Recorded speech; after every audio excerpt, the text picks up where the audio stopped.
Hello, আসসালামু আলাইকুম। এটা হচ্ছে আমাদের ভোলা দৌলত খা।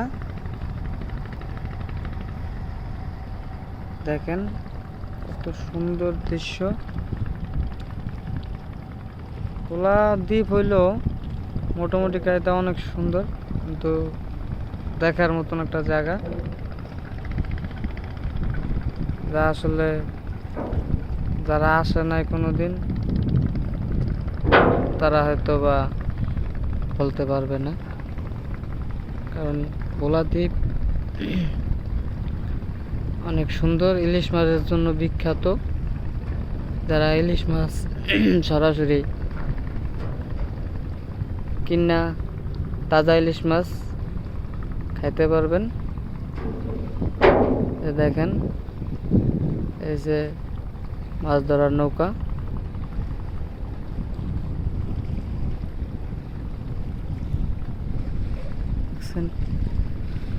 অনেকটা নদীর মাঝখান থেকে ভিডিওটা করা, যা আমি যতটুকু দেখাইতে পারি এটাই।